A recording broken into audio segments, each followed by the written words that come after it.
va voir ce matin un thème qui est un thème qui pour moi est très important. Muri kino gitondo tugiye kwiga ku ngingo kuri njyewe ntekereza ko ari ingenzi cyane Parce qu'on a vu hier kuko ejo hashize twabonye que dans l'œuvre médicale missionnaire, kubera ko mu murimo w'ivugabutumwa rishingiye ku buvuzi nous avons besoin de passer par une guérison totale dukeneye kubanza natwe ubwacu gukira mu buryo bwuzuye pour que lorsque nous allons présenter ce message, kugira ngo nitujya kubwiriza abandi les gens puissent voir que ce message a déjà fait un impact dans notre vie. n'abandi bazabona yuko natwe ubwacu ibyo tubabwiriza natwe ubwacu byaduhinduye. Et le but, comme l'a dit Ellen White, est bien du missionnaire médical, impamvu yabyo nk'uko Ellen White yabivuze, c'est d'amener les gens au pied de la croix.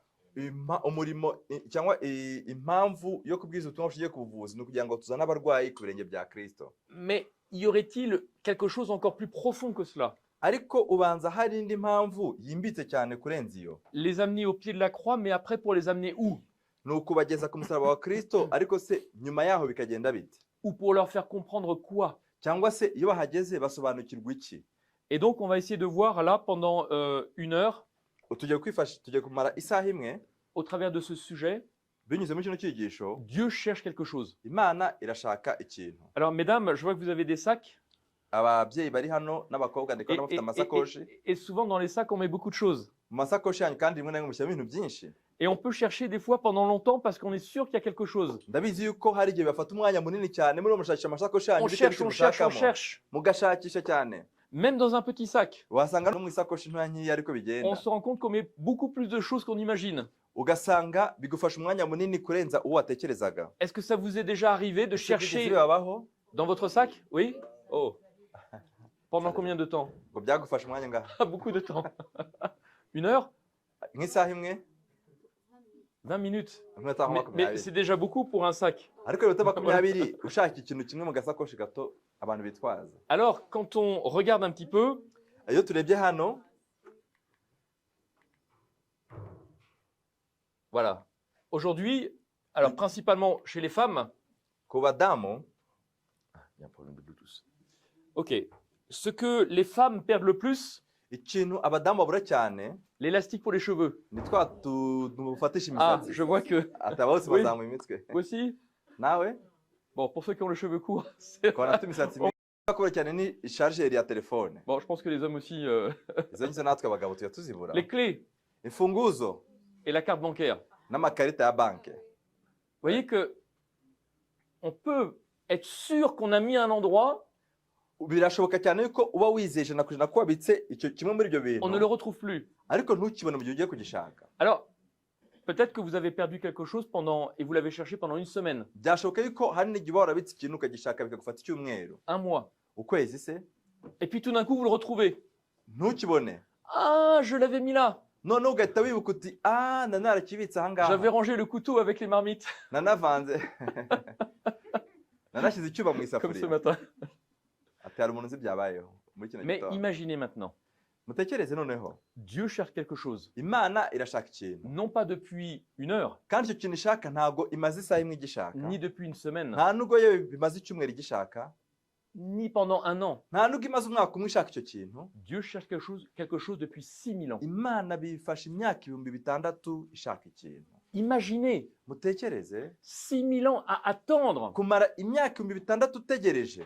Vous cherchez, Ushakisha et 6000 ans après, vous n'avez toujours pas trouvé ce que vous maze cherchez. nyuma y'imyaka 6,000 ukaba utarabona icyo umaze igihe kirekire ushaka. Et donc le but ce matin, Rero muri kino gitondo c'est de comprendre non seulement notre rôle en tant que missionnaires médicaux, icyo tugamije ni ukugira ngo nk'abavugabutumwa b'ivugabutumwa bashingiye ku buvuzi, mais de comprendre que notre mission, elle est aussi d'amener les gens dans cette dimension-là. ni ukugira ngo nyuma yo gusobanukirwa icyo tugamije cyangwa se icyo ivugabutumwa bashingiye ku buvuzi ari cyo, ahubwo noneho tunatuma abantu basobanukirwa n'icyo Imana ishaka. Amos chapitre 3 verset 3. Amos igice cya 3:3 Le lien en... turasoma. Mbese abantu babiri bajyana batasezeranye. Je le connais. Tu le connais, bon, voilà. Deux hommes peuvent-ils marcher ensemble sans en être convenus? Ese abantu babiri bajyana batasezeranye? Non? Birashoboka? Ma sœur veut aller à Jérusalem, Uyu mushiki wanjye ashaka kujya Yerusalemu, mais moi je veux aller à Babylone. ariko njye ashaka kujya i Babuloni. On va avoir un problème, hein? Icyo gihe haravuka ikibazo. Et donc, nous devons savoir où le Seigneur veut nous amener. tugomba gusobanukirwa niho Imana ishaka kutuganisha. Alors, dans Apocalypse chapitre 1, Mu byahishuwe igice cya mbere, Apocalypse chapitre 1, verset 1, ibyashize cya mbere umurongo wa mbere, ce verset commence par le mot suivant, iki gice gitangirana n'amagambo avuga ngo révélation. ibyahishuwe. Qu'est-ce que ce mot veut dire, Ese ijambo risobanuye iki? d'après vous? Ibyahishuwe kuri mwe bisobanuye iki? Guhishurwa bisobanuye iki? Ça veut dire? Elle dit c'est révélé. Oui, mais qu'est-ce que le mot révélé veut dire? None nyine guhishura bisobanuye iki? Faire montrer. Montrer. Aha. Quoi d'autre? Faire découvrir quelque chose qui était What caché. else? Ah, découvrir quelque chose qui était caché. Ok. Qu'est-ce qui était caché? So what was hidden? Ni iki cyari gihishwe noneho? Hein? Ce que les gens ne connaissaient pas. Oh. Est-ce que c'est seulement ça? Ese bigarukiraho gusa? Et le comprendre. Oui, comprendre les choses? Oui, oui.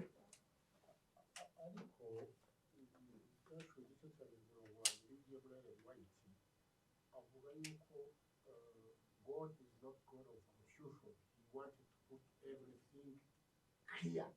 Abantu babisobanukirwe ntabwo ntacyahishe, ahubwo abantu bagira umuhate wo gucukumbura basome cyane. Dieu c'est pas un Dieu de confusion. Il veut que Il tout veut que tout soit clair. clair. Ok. Il veut éclairer quelque chose et jusqu'à ce que les gens comprennent mieux. Oui, mais qu'est-ce qu'il veut éclairer? Ni iki nyine Imana ishaka guhishura. Oui, La mais... vérité. Ah, ok, mais quoi d'autre? Iki kindi? Son salut? Son salut. Quoi d'autre? Agakiza. I think he wants us to understand what's all about himself Imana ishaka ko tuyimenya. Ah. Higaye.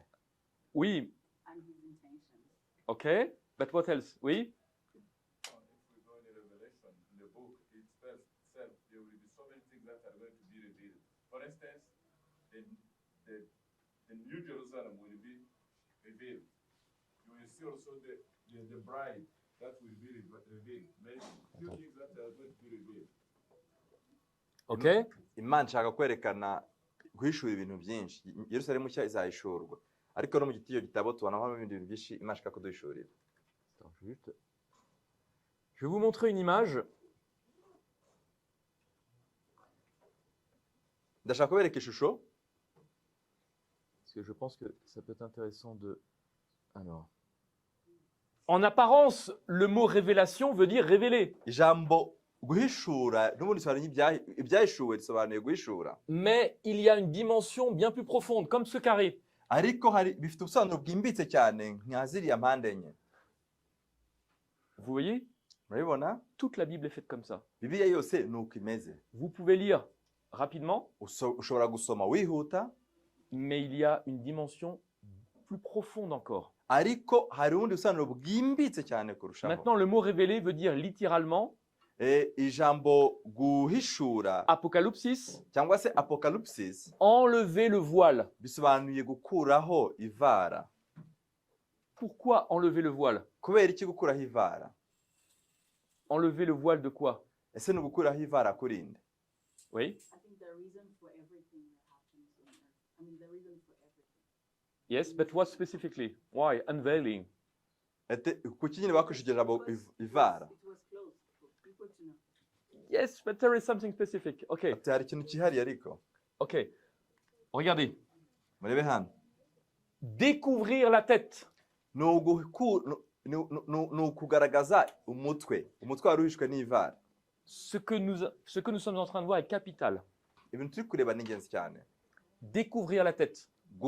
Guhishura umutwe. Allons dans Genèse chapitre 29. Reka tujye mu itangiriro cya 29. Genèse chapitre 29. Itangiriro 29. Jacob veut épouser sa bien-aimée. Yakobo ashaka gushyingirwa umukobwa yakunze. Et le mariage est en train d'être célébré. Noneho igihe cyo kubona umugeni we cyari kigeze. Il va épouser qui? Yagiye gusanga yisanze bamuhaye nde?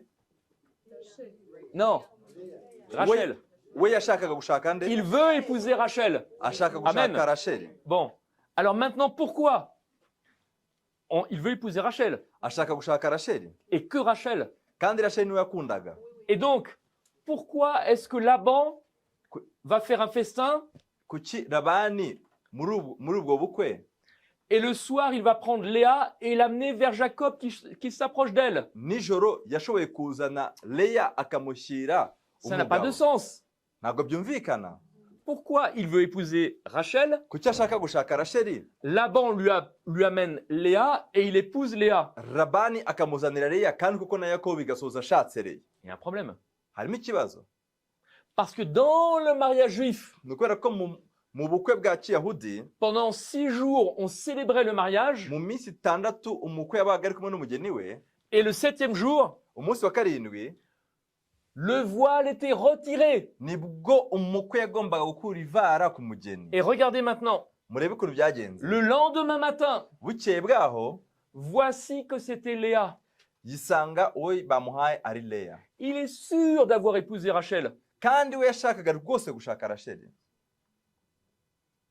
Et le voile est enlevé.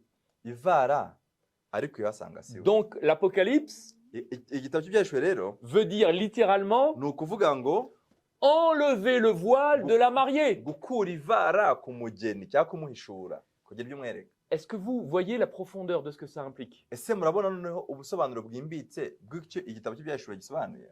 Apocalypse chapitre 19, Igitabo cy'Ibyahishwe cya 19 le verset 6 à 8. umurongo wa 6 kugeza kwa 8. Pourquoi est-ce que Jésus n'est pas revenu? Kuki Yesu iyi saha ataraza? Parce que cette épouse n'est toujours pas prête. Ni ukubera ko uyu mugeni ataritegura neza nk'uko bikwiriye. L'épouse que Dieu recherche pour son fils n'est pas prête. Umugeni Imana ishakira umukwe wayo ntabwo aritegura nk'uko bikwiriye. Et le verset 6 nous dit, Ku murongo wa 6 turatubwira ngo le Seigneur est entré dans son règne. Apocalypse Apocalypse 19, verset 6. Okay. Numva ijwi risa n'iry'abantu benshi, risa n'iry'amazi menshi asuma. Pourquoi maintenant il est entré dans son règne? Pardon? Pourquoi maintenant il est entré dans son règne? Jésus? Jésus. Ah. Kubera iki Yesu ashaka entrer dans son règne? Oui. Kubera iki Yesu ashaka kwicara ku ngoma? C'est vrai. Et pourquoi il ne l'a pas fait il y a 100 ans, 150 ans, 200 ans? Kubera iki ibyo ngibyo amaze imyaka 100 n'irenga atarabikora? Kuki ataricara ku ngoma mu myaka yose yashize, kuki atarabikora? Et le verset 7 nous dit, Umurongo wa 7 watubwira impamvu kino Yesu yarageze igihe avuga ngo agiye kwicara ku les ngoma. noces de l'agneau sont venues Baratubwira ku murongo wa 7 ngo et son épouse s'est préparée. ngo tunezerwe twishime tuyimbaze ko ubukwe bw'umwana w'intama noneho busohoye, umugeni we akaba yiteguye. Jésus ne peut pas revenir tant que son épouse n'est pas prête. Yesu ntabwo ashobora kuza umugeni we ataritegura. Et nous voyons qu'Apocalypse 22, 17 se termine ainsi. Ibyahishwe igice 22 naho haratubwira umurongo wa 17 ngo Et l'esprit et l'esprit disent, viens. umwuka n'umugeni barahamagara bati ngwino. Apocalypse chapitre 1, verset 1 démarre par un mariage. Ibyahishwe igice cya mbere umurongo wa mbere atangira hatwereka iby'ubukwe, Apocalypse 22, 17 se termine parce que le mariage est célébré. kandi noneho ibyahishwe 22 hagasoza hatwereka yuko ubukwe noneho bwamaze gutaha. Maintenant, Apocalypse 19, verset 9 nous dit, Ibyahishwe cya 19 umurongo wa 9 aratubwira ngo heureux ceux qui sont invités au festin des noces de l'agneau. hahirwa abatorewe ubukwe bw'umwana w'intama. Alors la question qu'on peut poser, Ikibazo dushobora kubaza, je pense qu'ici aussi, comme en Europe, quand vous avez un mariage, vous envoyez une lettre ou un carton d'invitation. ntekereza ko hano kimwe n'i Burayi namwe mufite ubukwe mwandika ubutumwa bwo gutumira. Est-ce que vous avez reçu le carton d'invitation pour Yes. les noces de l'agneau? Ese mwaba mwarahawe ikarita y'ubutumire namwe mutumirwa gutaha ubukwe bw'umwana w'intama? Et donc, toute la Bible nous parle du dévoilement de la mariée. Bibiliya yose itwigisha ibyo gutwikururwa k'umugeni. Apocalypse chapitre 1, verset 1, Ibyahishwe igice cya mbere umurongo wa mbere, Apocalypse 22, 17, ibyahishwe 22:17 un mariage. ni ubukwe. Maintenant, Genèse démarre par un mariage. Ibyahishwe igice cya mbere hatangirana n'ubukwe. Genèse chapitre, Itangiriro, sorry. pardon. Itangiriro igice cya mbere hatangirana n'ubukwe. Genèse chapitre 2, verset 24. Itangiriro 2:24, Dieu va créer Adam Imana irema Adamu, et il va faire comprendre à Adam qu'il manque quelque chose. irangije itera muri Adamu icyifuzo cyo kumva yuko afite ikintu abura. Et donc, Dieu va créer de la côte d'Adam Ève. Imana irangije mu rubavu rwa Eva ikuramo irwa Adamu irukuramo Eva. Et Donc, les pasteurs, la plupart du temps, lorsqu'ils célèbrent un mariage, utilisent ce texte. akenshi abapasitori iyo barashyingira bifashisha iri somo. C'est pourquoi l'homme quittera son père et sa mère, s'attachera à sa femme et ils deviendront une seule chair. nicyo gituma umuntu azasiga se na nyina akaba n'umugore w'akaramata bose bakaba umubiri umwe. Mais regardez maintenant ce que la Bible va nous dire. Murebe ikintu Bibiliya ishaka kutubwira. Dieu va créer Ève Imana yaremye Eva et on nous dit maze biratubwira ngo « Je lui ferai une aide semblable à lui ». Bibiliya iratubwira ngo nzamuha umufasha umukwiriye. Donc Ève est une aide, comment?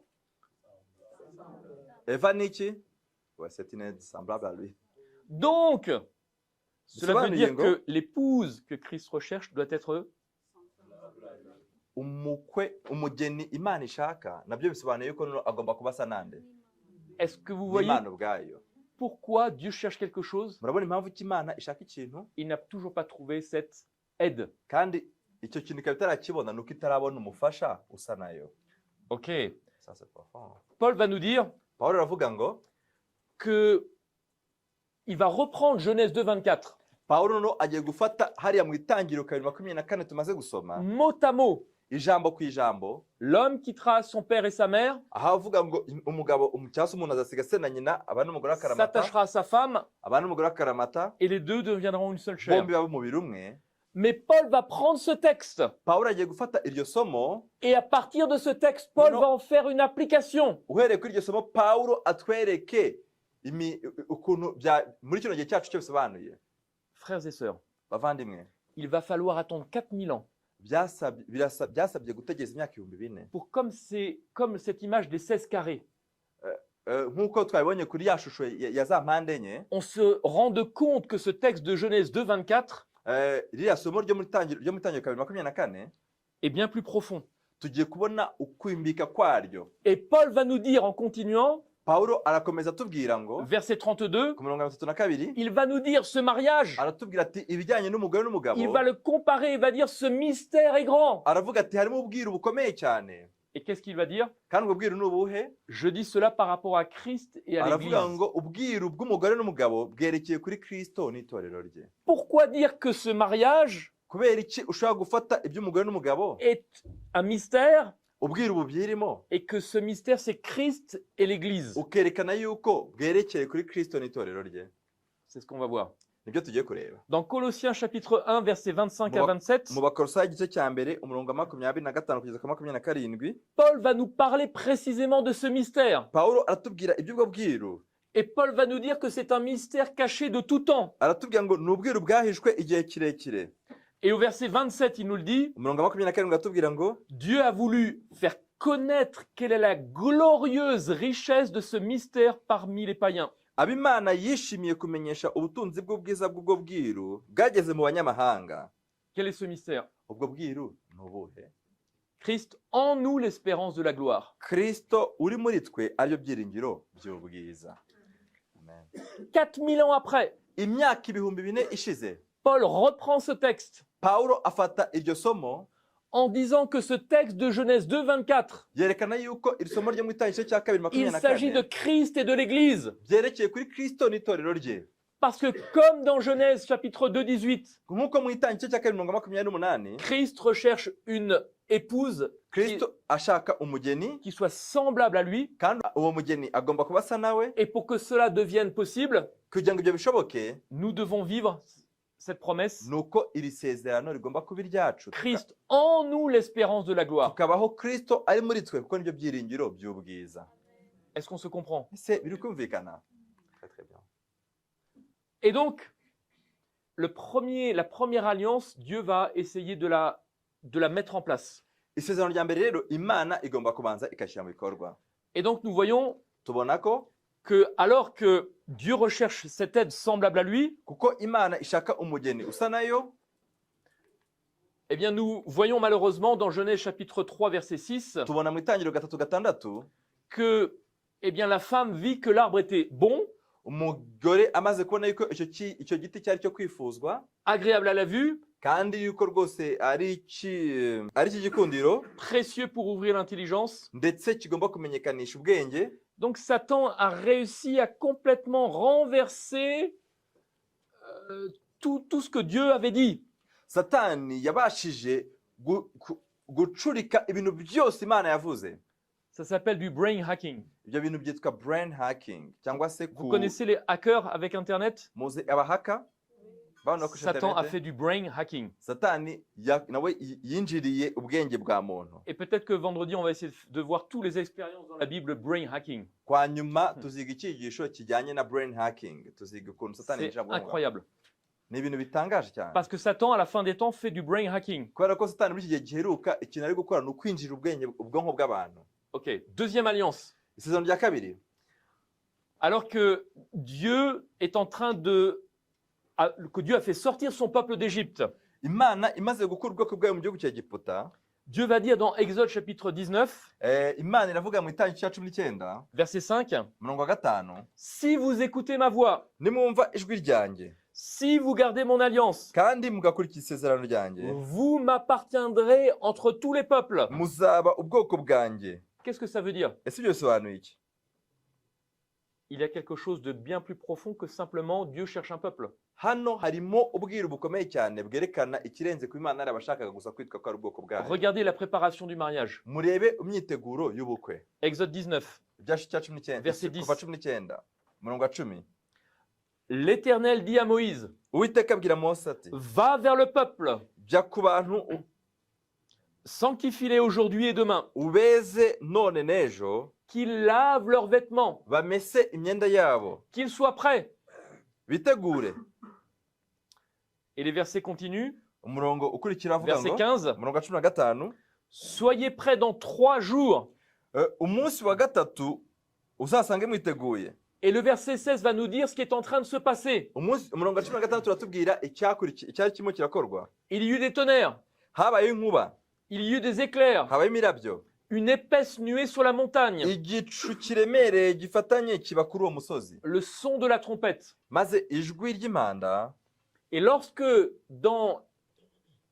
chez les Juifs il y avait un mariage, Mu bukwe bw'abayahudi, encore aujourd'hui, kandi uyu munsi ibyo bintu biracyariho, on mettait ce que l'on appelait un dais, c'est-à-dire un drap au-dessus des mariés. bafata ishuka bakarishyira ku mugeni, hejuru y'umugeni.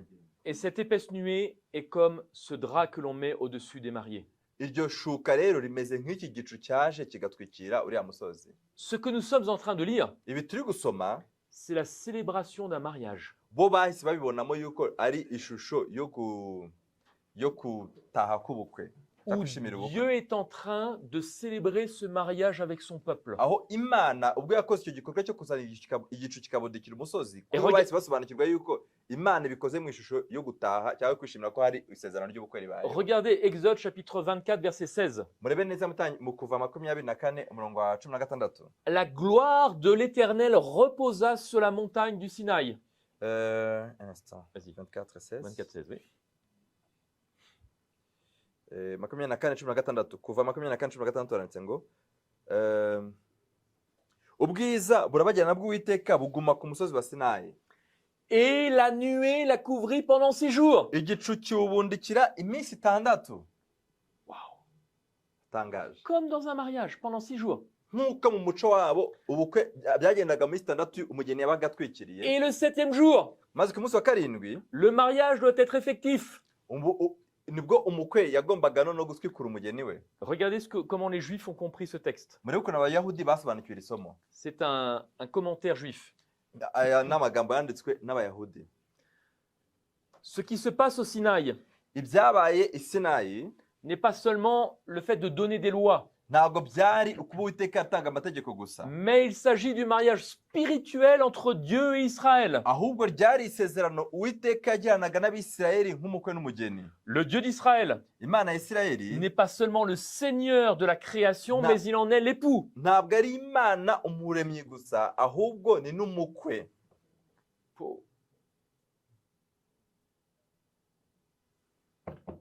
Les prophètes relatent l'histoire du mont Sinaï comme une histoire d'amour de Dieu tournant autour de l'alliance. Abahanuzi bagereranya amateka y'ibyabereye ku musozi wa Sinayi nk'amateka y'urukundo y'abantu bagiye kugirana isezerano.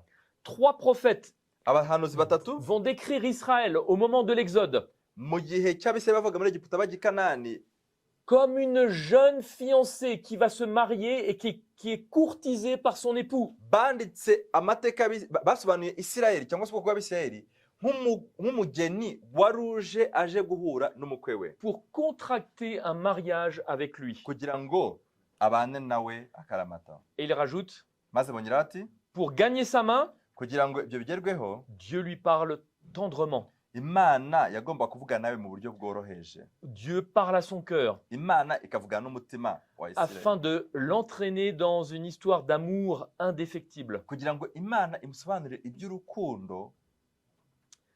Derrière tous ces événements Ikirenze ibyo byose se cache le mystère invisible des noces de Dieu. hihishemo ubwiru bw'Imana. Les noces? Les noces, L'exode des noces. On tient parlé quelque chose. c'est ça, le mystère invisible des noces de Dieu. Ok. The wedding. Ikirenze ibyo byose cyangwa se ayo mateka tubona y'ibyabereye mu kuva kw'Abisirayeli bava muri Egiputa bajya i Kanani, hihishemo ubwiru bw'Imana bw'uko ishaka ubwiru bw'ubukwe hagati y'Imana n'Abisirayeli. Et un rabbin va dire, Un rabbin, umwigisha mukuru w'Abayahudi aravuga ngo le Seigneur est venu du Sinaï Uwiteka yaje i Sinayi pour recevoir Israël aje kwakira Isirayeli comme un époux vient à la rencontre de son épouse. nk'umugeni uje guhura n'umukwe we. Incroyable. Nk'umukwe uje guhura n'umugeni we. Maintenant, quelle va être la réponse de l'épouse?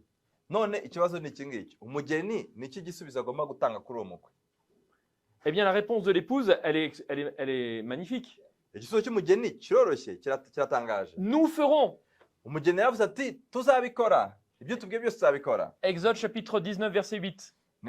Mu kuva 19:8. Nous ferons, Exode 24, Ibyo 3. tubwira byose tuzabikora mu kuva 24:3. Nous ferons, Exode 24, Ibyo 7. tubwira byose tuzabikora kuva 24:7. Nous ferons tout ce que l'Éternel a dit. Ibyo Uwiteka ashaka byose yavuze tuzabikora. Nous obéirons. Tuzubaha. Amen. Amen. Non? Eh non. Oya. Non. Oya. Excusez-moi, mais pas Amen. Rwose hano ntabwo harimo amen. Parce que chaque fois que nous disons au Seigneur, Kubera ko inshuro zose tubwira Uwiteka ngo nous ferons, ibyo uvuze byose tuzabikora, nous sommes en danger. kamabwiriza ukuri tuba turi kwibeshya. Parce que lorsque je dis nous ferons, Kuko iyo mvuze ngo ibyo uvuze tuzabikora, eh bien, je vais me retrouver dans la même situation que Paul dans Romains. icyo gihe naba ngiye kumera nk'uko Pawulo yari ameze ubwo yandikaga igitabo Romains cy'Abaroma. chapitre 7. Pawulo ibice cya 7. Tout le bien que je veux faire, Pawulo aravuga ati ibyiza byose nshaka kubikora je ne le fais pas. ntabwo mbikora, Et tout le mal que je ne veux pas faire, kandi ibibi ntashaka gukora je le fais. nibyo nisanga nakoze. Il y a une puissance en moi, la puissance du péché, Hari imbaraga rwose iri muri njye, imbaraga y'icyaha qui m'empêche de réaliser cela. imbuza kugera kuri ibyo, gukora ibyo nshaka gukora. Maintenant, nous devons comprendre Ubu rero tugomba gusobanukirwa le travail missionnaire médical, icyo umurimo w'ubuvuzi ce n'est pas nous ferons. ushingiyeho ko atari ukuvuga ngo twe hari ibyo tuzakora, Parce que personne ici kubera ko hano uko turi hano n'est capable de faire quoi que ce soit. nta muntu n'umwe wagira ikintu na kimwe ishoboza. Vous avez peut-être essayé. Wenda hari mwaragerageje, Moi, j'ai essayé longtemps njyewe namaze igihe kirekire et ngerageza, je me suis vite rendu compte qu'on ne va pas très loin. ariko naje kwisangana isanga nta kintu na kimwe Ce nageraho. n'est que par la puissance de Dieu. Ni imbaraga y'Imana gusa, Ce n'est ni par la force, ni par la puissance, c'est par l'Esprit de Dieu. ntabwo ari ku mbaraga cyangwa ku bushake bwanjye bwo bw'umwuka w'Imana. Et regardez maintenant, Murebe hano noneho, Moïse entra au milieu de la nuée. Mose yinjira muri cya gicu cyari cyabundikiye umusozi. Moïse va rester 40 jours et 40 nuits. Mose amara muri icyo gicu kibundikiye iminsi 40 n'amajoro 40. Il est passé où? Yanyuze he? Abantu batajya kwibaza ngo yagiye he? Et le peuple a bien compris, mais on est en train de célébrer un mariage. Abantu bari basobanukiwe icyabaye kubera ko bari bazi icyo ubukwe bwabo ukuntu ubukwe bwabo bwakorwaga. Et nous, on veut terminer ce mariage. Bo bifuzaga ko ibyo bintu birangira vuba. Et regardez, Murebe uko igikurikira. Exode chapitre 32, verset 1. Kuva 32:1. Le peuple, voyant que Moïse tardait à descendre, Abantu babona ko Mose yatinze kumanuka kuri uwo musozi, va dire à Aaron, maze bajya kubwira Aroni bati, Fais-nous un Dieu qui marche devant nous. dukorere imana cyangwa se ikigirwamana kizatujya imbere Car ce Moïse, kubera ko uriya mose nous ne savons ce qu'il est devenu. ntabwo tuzi ibyamubayeho. Et Aaron va façonner Maze aroni aragenda abaremera un veau d'or. ikigirwamana Baal. bari. Baal, ça veut dire Bari bisobanuye faux mari. umugabo w'ibinyoma. Israël est en train de dire, Mu yandi magambo ubwo abisirayeli baba baravuga ngo nous ne voulons pas de ce mari, ntabwo uriya mugabo w'ukuri tumushaka, nous voulons choisir nous-mêmes notre mari. twebwe turashaka kwihitiramo Wow. undi mugabo utari uriya mugabo w'ukuri. C'est d'une violence indescriptible. Umva ni igikorwa giteye ubwoba. Imaginez, Mutekereze, vous voulez vous marier avec votre bien-aimé. urifuza gushakana n'umuntu ukunda, Et au moment où mu gihe le mariage est en train d'être célébré, wari utangiye kunezezwa no kubana n'umugeni wawe, au moment où vous allez dire, aho wari ugiye kuvuga ngo, l'un et l'autre, acceptes-tu aho mwari mugiye kubwirana ngo ese cet homme comme époux? uremera uyu mugabo nk'umutware wawe, La femme s'en va. umugore agahita Ah yigenda non, finalement non. akavuga ati yambivuyemo. Waouh. Mais c'est ce qui s'est passé. Niko byagenze amateka ya Isirayeli. C'est ce que le peuple d'Israël a fait. Amateka y'Abisirayeli nibyo bakoze.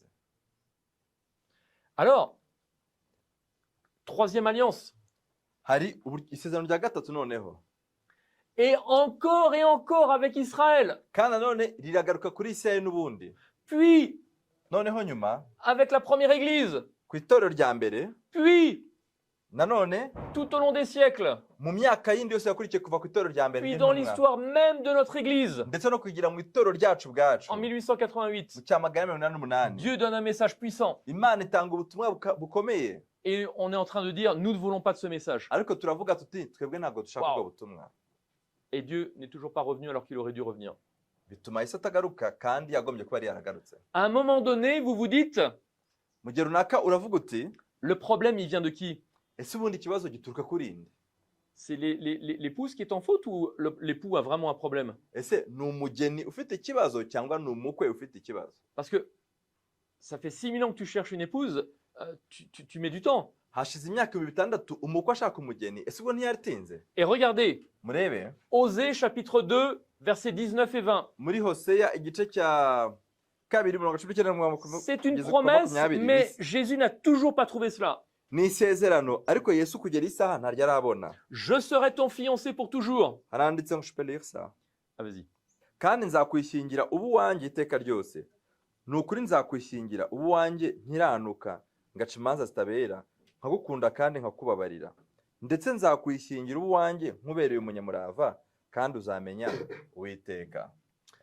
Merci. Et dans Osée chapitre 2, Kandi muri Hoseya igice cya 2 au verset 16, 16, Dieu dit, en ce jour-là, haravuga ngo uwo munsi tu m'appelleras mon mari. uzanyita ishi umugabo wanjye, Et tu ne m'appelleras plus mon maître. kandi ntuzongera kunyita databuja. Et qu'est-ce que Dieu va rajouter? Ni iki Imana yongeyeho? J'ôterai de ta bouche les noms des Baals. Haranditse ku murongo wa 17 ngo nzakura mu kanwa kawe amazina y'ibigirwamana bya Bali. Et oui, parce que pendant 6000 ans, Kubera iki? Kubera ko mu gihe cy'imyaka 600 Israël a voulu lui-même choisir son propre mari. Isirayeli yishakiye umugabo wayo ubwayo.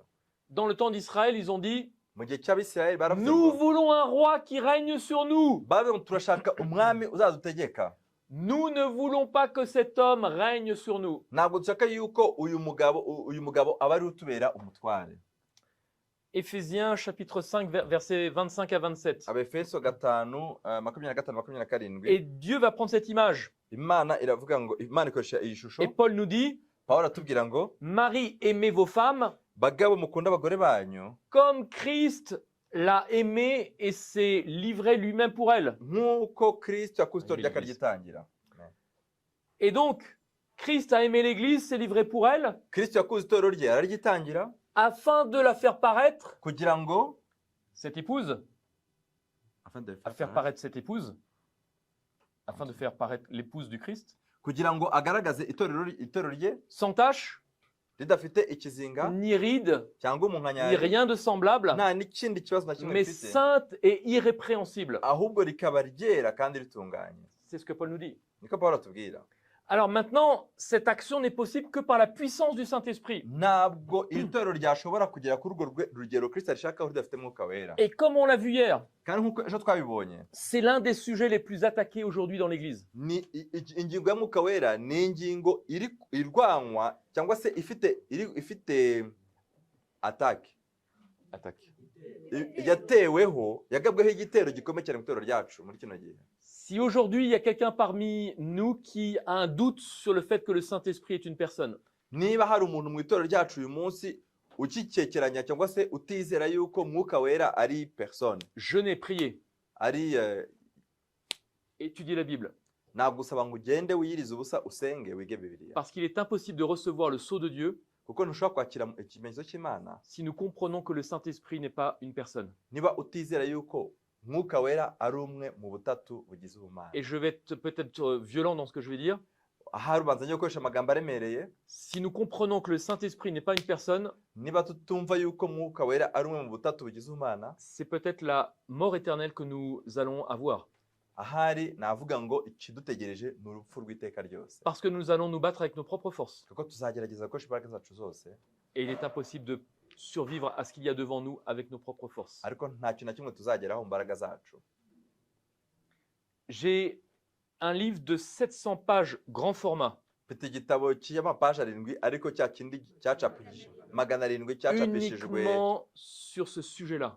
cyacapishijwe inyandiko nini La kivuga ku Trinité ngingo selon la gusa, Bible, kivuga gusa ku ngingo y'ubutatu bushingiye kuri ou Bibiliya la divinité selon la Bible. cyangwa se ubumana bushingiye kuri Ellen Bibiliya. White insiste et parle de la triade, du trio céleste. Ellen White abivugaho neza akavuga ati mu ijuru hari ubutatu. Maintenant, certains vont dire que oui, mais les citations d'Ellen White ont été falsifiées. Bamwe bashaka kuvuga bati yego ariko amagambo ya Ellen White nayo yagiye ahindagurwa. Je suis allé voir dans les originaux, Naragiye njya ku isoko njya kureba écrit de la main d'Ellen White. njya kureba ngo ibyanditswe n'akaboko nawe tubwe bitigeze Aucun de bikosorwa. ces textes n'a été falsifié. Babwije ukuri kuri iyi ngingo ya Mwuka Wera nta Parce kintu que na si kimwe maintenant cyakosorwa. vous raisonnez comme cela, Kuko uramutse utekereza yuko hari ibyahinduwe, vous allez faire ce qu'Ellen White a dit, icyo gihe wazakora ibyo Ellen White yavuze, c'est qu'à la fin des temps, on va rendre les témoignages sans effet. yuko yari yaravuze ngo mu gihe giheruka ibihamya cyangwa se umwuka w'ubuhanuzi abantu bazawuhakana. Si un texte a été falsifié, Kuko niba hari ibihamya byahinduwe, tout le reste est falsifié. ubwo n'ibindi byose biba byarahinduwe. J'ai un autre livre très intéressant. Mfite ikindi gitabo cy'ingenzi cyane, C'est un ancien, c'est un homme qui était tombé dans ce principe de l'antitrinité, ni umuntu nawe waguye muri uwo mutego wo kurwanya ubutatu, mais qui est revenu. ariko nyuma akagaruka Et il écrit tout son parcours. arangije yandika iby'ubuzima bwe bwose. Donc aujourd'hui, par la grâce de Dieu, Uyu munsi rero kubw'ubuntu les bw'Imana, gens ouvrent les yeux et comprennent l'importance de ce sujet. abantu bagomba gufungura amaso bagasobanukirwa ibijyanye n'iyi ngingo. Pourquoi c'est important? Kuki ari ingenzi cyane?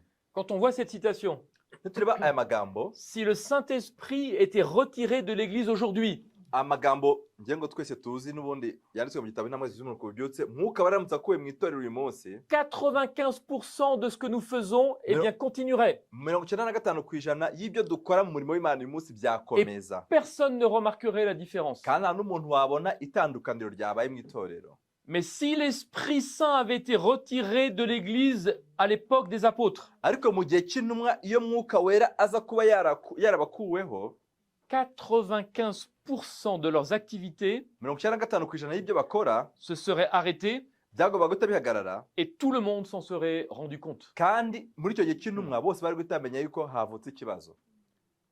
Vous voyez l'impact et la profondeur de ce que ça veut dire. Murabona uburemere bw'aya magambo n'icyo asobanuye. Nous pouvons répéter les choses et faire les choses par habitude, Dushobora gukomeza gukora ibintu tunabisubiramo nk'uko twabimenyereye, par nos propres forces. tukanakoresha imbaraga zacu yemwe. Maintenant, pourquoi ce sujet est capital? Ese kubera iki iyi ngingo ari ingenzi cyane? Vous avez un prédicateur de réveil du temps d'Ellen White qui a dit Hari uyu muvugabutumwa wo mu gihe cya Ellen White wavuze ngo, si vous considérez le Saint-Esprit comme le font tant parmi de nombreux chrétiens, nimutekereza Mwuka Wera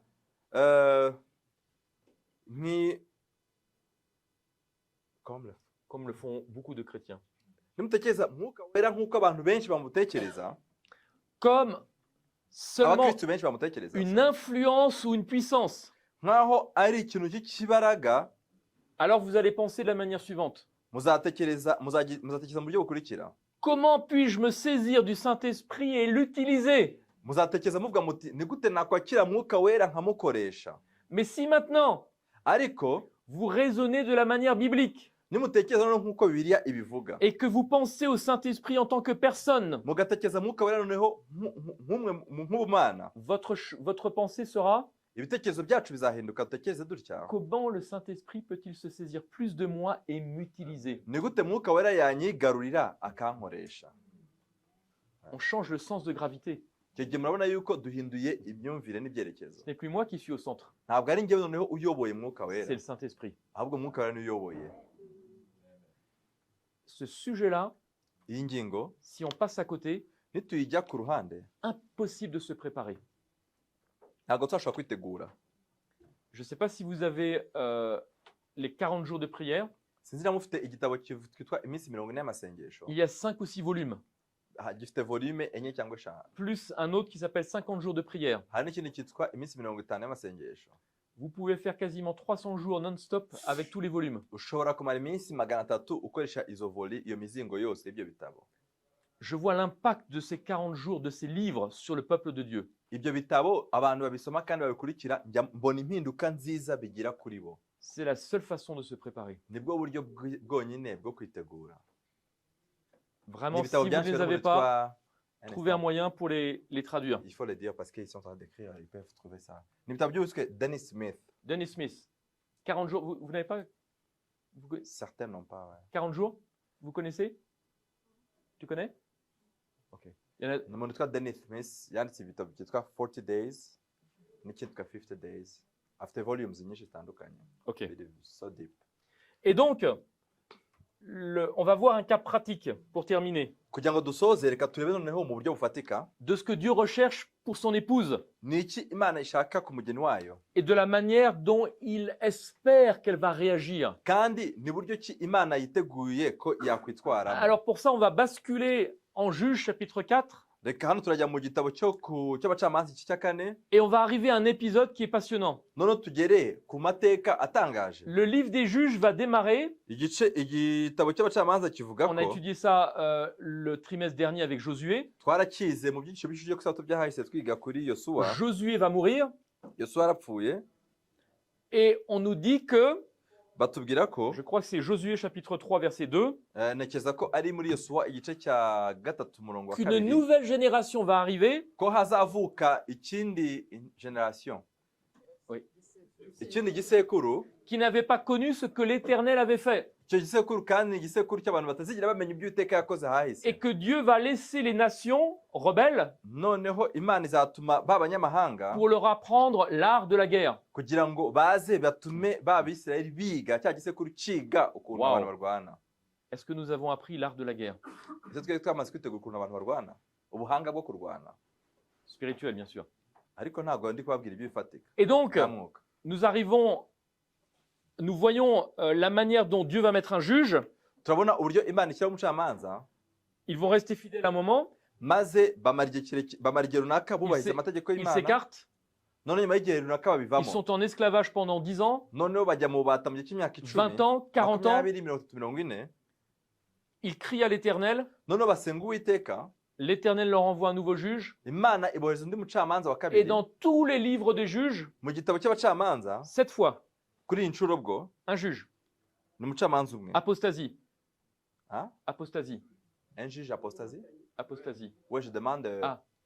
Tu Un dis- juge après apostasie, pardon. Ok. Voilà. None icyo gihe Imana yabohereje umucamanza, muri icyo gihe bamaze igihe bumvira umucamanza bahita bajya mu buhakanyi, Il crie à l'Éternel, noneho bajya gutaka mbere un nouveau y'Uwiteka, juge. baramubwira bati watwohereje n'umucamanza.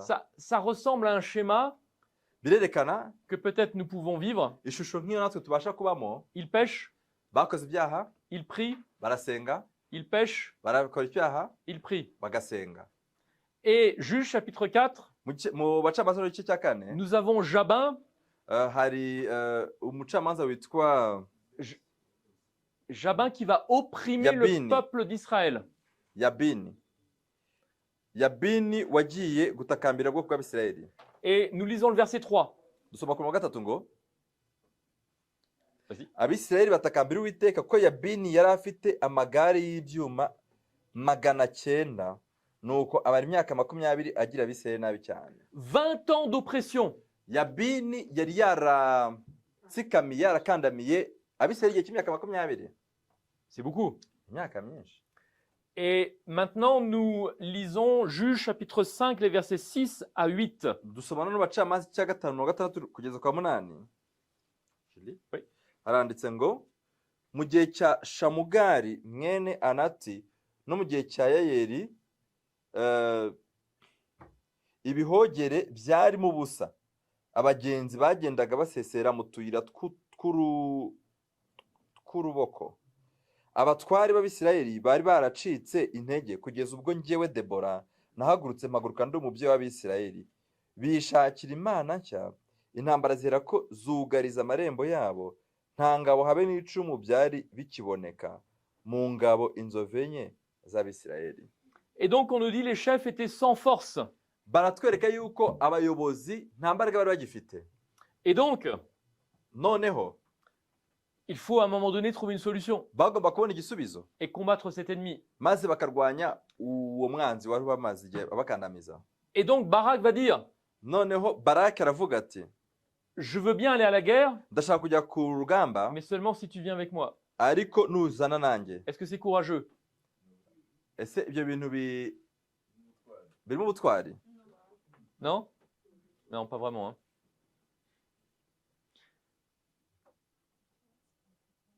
Ce qui est terrible, c'est que c'était à lui d'aller au combat. Ntago c'est quoi? C'était à lui d'aller au combat. Baraki niwe wagomba kujya ku rugamba. Et Déborah va dire, Maze Debora aramubwira ngo si je viens, ninza eh bien, c'est moi qui aurai la gloire. ni njyewe uzahabwa ikuzo. Mesdames, lorsque je vois beaucoup ça en Afrique et puis même ailleurs, Hari ibyo mbona hano muri Afurika ndetse n'ahandi, lorsque vous voulez faire quelque chose, iyo ushaka kugira ikintu ukora, et notamment lorsque ça touche vos enfants, kandi ibyo bintu bigakora ku bana bawe, l'éducation des enfants, ku burezi bw'abana bawe, vous êtes prêts à tout pour que, même à vous sacrifier pour que vos enfants puissent avoir ce qui est bien. wakora icyo byagusaba cyose yewe ubwawe no kuba nawe ubwawe wakwitanga. Quand une ariko femme est abana déterminée, bakagira. Iyo umudamu yamaze kwiyemeza, rien ne peut l'arrêter. nta kintu na kimwe cyamuhagarika. Et je pense que c'est une grande leçon pour nous également. Ntekereza ko ari isomo kuri twe natwe. Quelle est notre volonté, notre détermination? Ese twebwe twiyemeza bingana iki? Et donc, lorsque nous continuons, Nidukomeza nous voyons Juges chapitre 5, verset 13 mu bacamanza cya 5 umurongo wa 13 à 15. kugeza ku wa 15, Nous voyons déjà le verset 13 qui nous dit alors un reste. tubona ku murongo wa 13 avuga ngo abasigaye. Pourquoi un reste? Kubera iki abasigaye? Tu peux lire les 3 versets. 13 et Reka 15. dusome. Abasigaye mu banyacyubahiro nabo muri rubanda baramanuka, Uwiteka amanurwa no kuntabara abakomeye. Jusqu'à 15? Oui. Abefurayimu bari bashinze imizi muri Amaleki baraza, bakurikirwa n'ingabo z'Ababenyamini hagati muri bo. Mu Bamakiri habonekamo abagaba, kandi mu Bazebuluni havamo abajyana inkoni y'umutware w'ingabo. Abatware b'intebe ba Isakari bari kumwe na Debora, abandi ba Isakari bakurikira Baraki, birukira mu gikombe bamusibaniraho ku migezi ya Rubeni, bahagira inama zikomeye. Et nous voyons Juges chapitre 4, verset 23. Tubona kandi mu bacamanza cya 4:23, En ce jour-là, kuri uwo munsi Dieu humilia Jabin, Imana icisha bugufi roi, isuzuguza Yabini, roi de Canaan, umwami w'i Kanani, devant les enfants d'Israël. imbere y'ubwoko bw'Abisirayeli. Est-ce qu'on peut dire gloire à Dieu? Ese dushobora kuvuga icyubahiro n'Imana? Amen. Oui, mais il y a un problème. Ariko hano harimo ikibazo. On peut dire Amen, oui. Yego Mais dushobora kuvuga amen. Mais il y a un problème. Non? Dieu a donné la victoire. Est-ce que tout va bien? Imana yatanze intsinzi. Ese byagenze neza? Est-ce qu'il y a un problème? Ariko se hari ikibazo? Il y a un gros problème. Hano harimo ikibazo gikomeye. Regardez. Juge chapitre 5, versets 16 à 17. murebe hano abacamanza 5, 16, 17. Pourquoi es-tu resté au milieu des étables?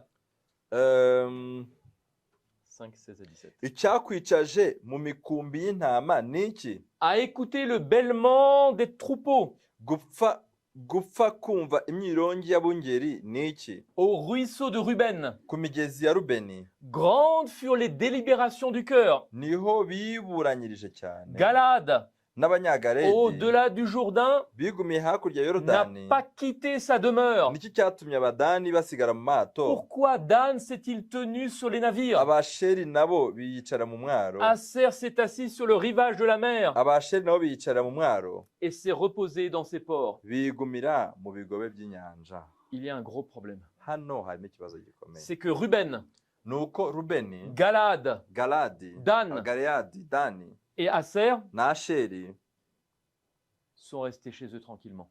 bo bigumiye iwabo nta kibazo. Ntabwo Wow. bagiye ku rugamba. Et la conséquence est désastreuse. Kandi ingaruka byateje zirakomeye cyane. Regardez la suite. Murebe ibyakurikiyeho.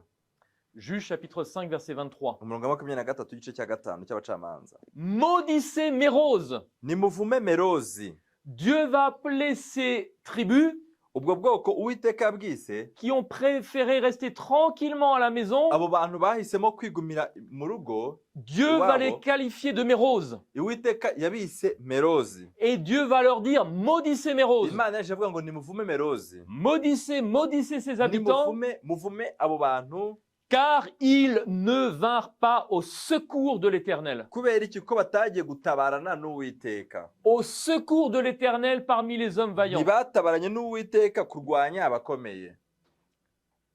Si nous restons tranquillement à la maison, Nitwigumira iwacu dutuje, dans notre zone de confort, tukigumira aho twumva dutekanye tuguwe neza, Dieu va nous qualifier de Mérose. Imana twizatwita nka Merozi. Et vous savez quoi? Kandi muzi ikizakurikira? Ellen White Ellen White aravuga, va prendre ce texte afatira isomo, et regardez ce qu'elle dit. murebe ukuntu arisobanura. Qu'avait donc fait? Ça, c'est pas le texte, on y arrive. C'est pas le texte d'Ellen Ouais. White. Le texte d'Ellen White est juste après. Ndaje nkoresha isomo rya Ellen White mu kanya. Qu'avait fait donc Mérose? Ni iki Merozi yakoze? Rien. Nta na kimwe. Et c'était justement là son péché. Icyaha cya Merozi ni icyo kuba nta kintu yakoze.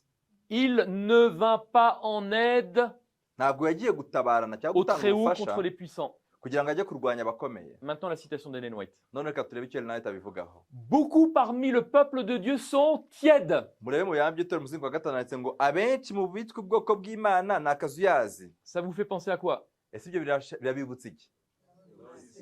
Merci. Laodikiya. Ils occupent la position de Mérose. Abo bantu ngo bakazuyazi ngo bari mu mwanya nk'uwa Merozi. Ni pour, Continue. ni pour, ni contre, Wewe. Ntibashyigikiye Imana, ntibanayirwanya, ni froid, ni chaud. ntibashyushye, ntibanakonje. Ellen White dit, Ellen White aravuze ngo Mérose, c'est Laodicée. Merozi ni Laodikiya. Et nous voyons l'attitude de Jésus lorsqu'il voit Laodicée. Kandi twese tureba ukuntu Imana yifata iyo irimo irareba Laodikiya. Excusez-moi, mais il a envie de vomir. Mumbabarira ariko Imana bitera kuruka. Quand vous avez quelque chose de tiède, c'est pas bon. Ese icyo kintu cy'akazuyazi ntago kiryohereye. Et Dieu va dire, Imana iravuga ngo par sa servante, inyuze mu ja wayo, Laodicée, Laodikiya c'est Mérose. ni Merozi. Laodicée, ce ne sont ceux qui ne viennent pas au secours de l'Éternel. Laodikiya ni abo bose bataza gutabarana n'Uwiteka. Pourquoi venir au secours de l'Éternel? Kubera iki ugomba kujya gutabarana n'Uwiteka? Dieu cherche une épouse. Imana irashaka umugeni. Est-ce que vous vous rappelez du jugement de Salomon? Ese muribuka Salomo aca imanza? Deux femmes qui revendiquent être la mère d'un enfant. Abagore babiri barwanira buri wese kugaragara yuko ari we nyina wa rwa ruhinja. Oui, c'est ça. Satan et Jésus Satani na Yesu revendiquent que la terre c'est leur propriété. bose baravuga bati iyi si ni yacu. On est d'accord? Siko bimeze? Et qu'est-ce que va faire le roi Salomon? Ni iki umwami Salomo yakoze? il va départager. yaravuze ati okay ngiye kumucamo kabiri Comme lorsque on vous accuse au tribunal, nk'iyo barimo baragucira urubanza mu rukiko il faut qu'il y ait un jury pour départager. hagomba kuboneka umucamanza Qui a raison?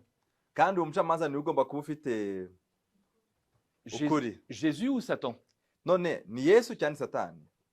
Ainsi, Dieu va créer cette terre Niba Imana irema iyi si pour être un jury, ikaba yarayiremye igira ngo iyibere umucamanza pour départager kugira ngo ice imanza z'ukuri dans le cadre d'un conflit cosmique. mu ntambara ikomeye iri hagati ya Kristo na Satani. Qui dit la vérité? Ninde uri mu kuri? Est-ce que c'est Satan qui a raison Ese ni Satani uri mu kuri en disant que Dieu est injuste? akavuga ko Yesu adakiranuka, Que la loi de Dieu, on ne peut pas l'observer? ko amategeko y'Imana bitashoboka kuyumvira? Qui a raison? Ninde uri mu kuri? Vous et moi, Njye namwe nous sommes ce jury. uyu munsi nitwe bacamanza, Vous et moi, nous sommes cette épouse ni twebwe wa mugore, qui, en devenant semblable à lui, kandi uwo mugore cyangwa se umufasha agomba kuba asa n'umukwe we. va départager Nitwe tuzaca urubanza dans le tribunal céleste, mu rukiko rwo mu ijuru, eh bien que Jésus kandi Yesu est juste et bon, nitwe tugomba kugaragaza yuko akiranuka kandi ari mwiza, et que cette épouse, eh bien, a pu vivre les lois du ciel. kandi yuko uyu mugeni yabashije kumvira amategeko y'ijuru. C'est l'enjeu que nous avons, vous et moi, Icyo nicyo gishyizwe imbere yacu dans cette guerre et dans le cadre de ce conflit cosmique. muri iyi ntambara ikomeye iri hagati ya Kristo na Et Satani. donc, l'une des armes favorites de Satan Rero imwe mu ntwaro zikomeye cyane za Satani va être de nous distraire. niyo kuturangaza, Et c'est ce que dit d'ailleurs Ellen White dans une vision. kandi nabyo Ellen White yabonye mu iyerekwa.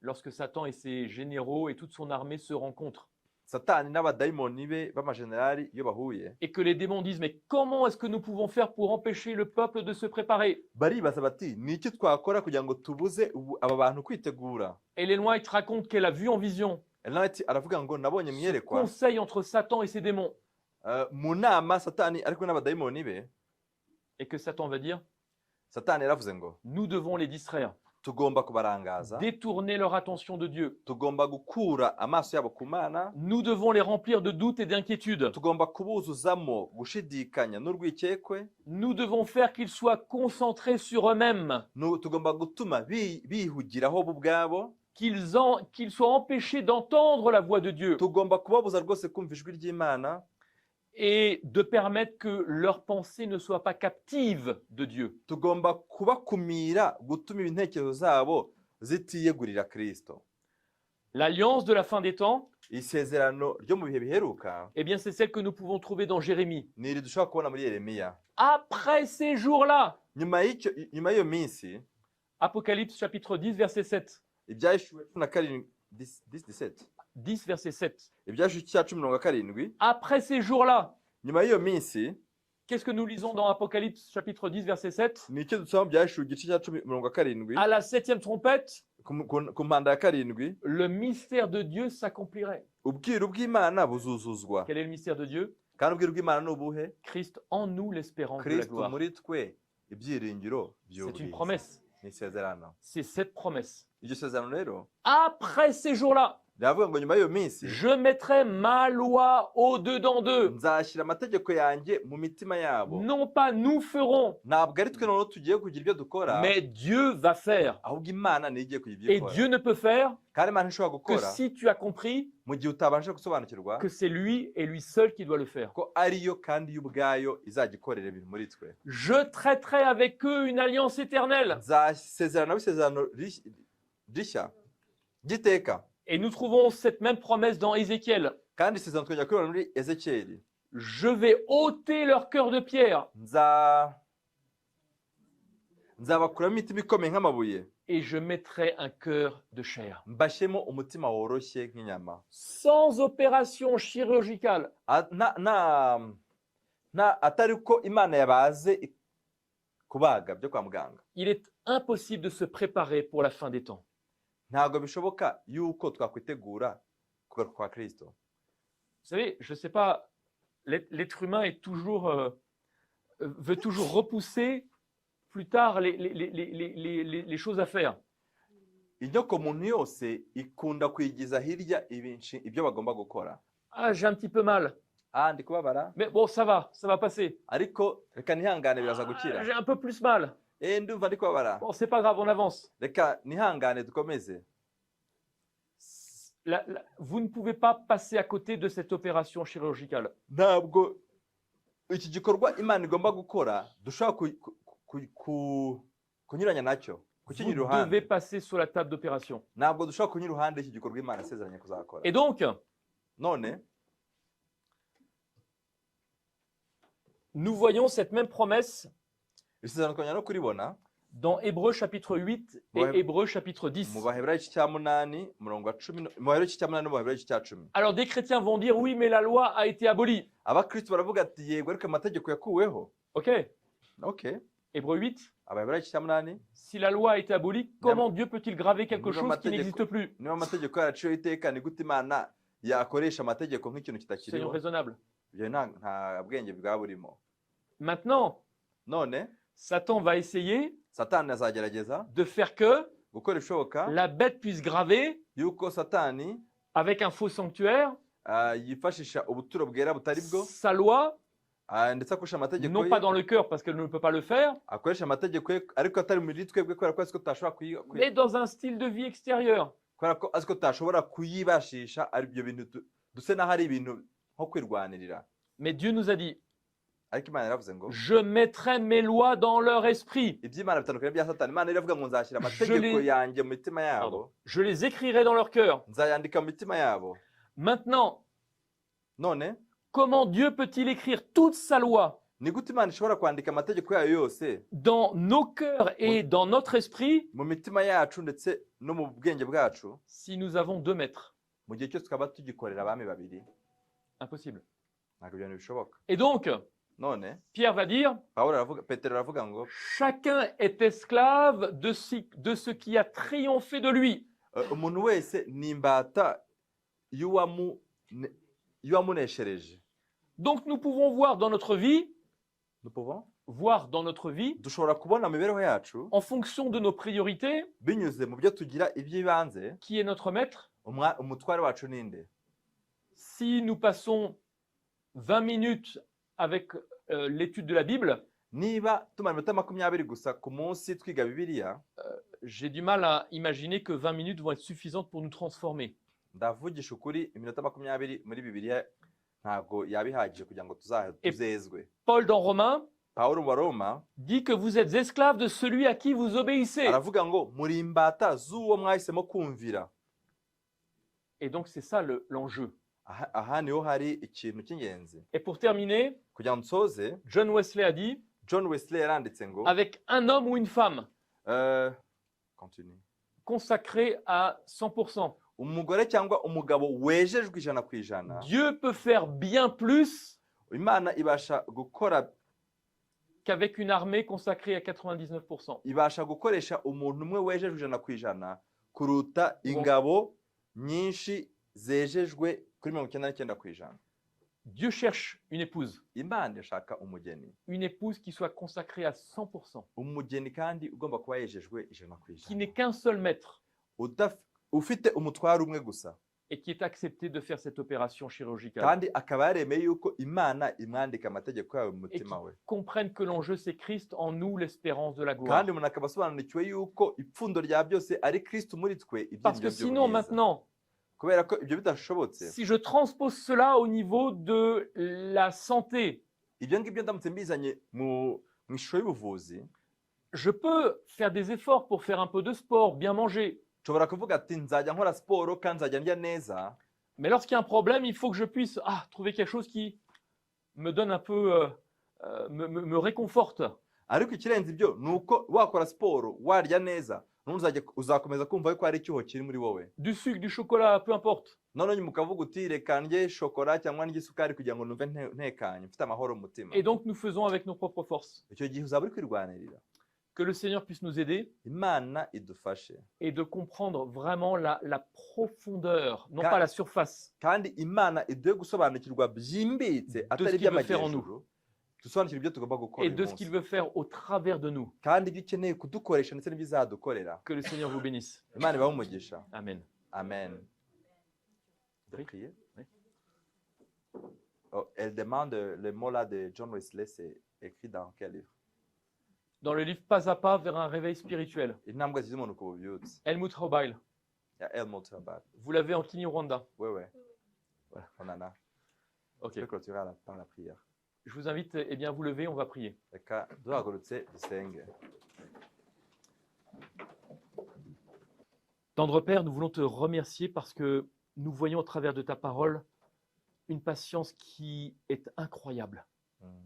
Lorsque nous perdons quelque chose, nous pouvons vite nous énerver. Toi, cela fait 6000 ans que tu cherches. Et nous te demandons pardon parce que nous t'avons souvent déçu. Nous avons souvent fait comme le peuple d'Israël. Et nous avons dit, nous ne voulons pas que tu règnes sur nous. Alors nous te demandons pardon, Seigneur. Amen. Nous voulons te venir vers toi, crier à toi, comme le peuple d'Israël lorsqu'il s'était détourné. Non seulement afin que tu puisses nous secourir, mais surtout afin que tu puisses faire un travail en nous, dans notre chair, pour nous donner, eh bien, non pas un cœur de pierre, mais un cœur de chair. Un cœur qui soit à ton écoute, qui soit aussi à l'écoute des autres, qui soit rempli des fruits de l'Esprit, conduit, Seigneur, par la personne du Saint-Esprit dans les moindres détails. Nous voyons, Seigneur, comment Paul, dans le livre des Actes, au chapitre 19, est conduit par l'Esprit de ne pas aller là, mais d'aller là. Et Seigneur, nous voyons cet appel du Macédonien, viens, secours-nous. Aide-nous à entendre cet appel de ceux et celles qui souffrent et qui ont besoin de ta guérison. Mais aide-nous également à entendre ton appel, parce que Seigneur, nous avons un rôle pour constituer cette épouse qui doit être une aide semblable à toi et répondre à toutes les accusations de l'ennemi, comme Job a pu le faire. Nous avons peut-être entendu parler de toi, mais nous avons vraiment besoin que notre œil puisse te voir en action dans notre vie avec la puissance de l'Esprit. Amen. Conduis-nous par ta grâce. Je te remets, Seigneur, cette assemblée. Je te demande non seulement de les bénir, mais de nous amener tous à constituer cette armée consacrée à 100%. Bénis-les, Seigneur. Conduis-les. Il y aura des chutes, mais que l'on puisse se relever immédiatement pour reprendre, continuer et tenir ferme, afin que nous puissions avancer de victoire en victoire et en te contemplant, eh bien, rester toujours accrochés à ta main. Béni sois-tu, Seigneur, au nom de Jésus. Amen.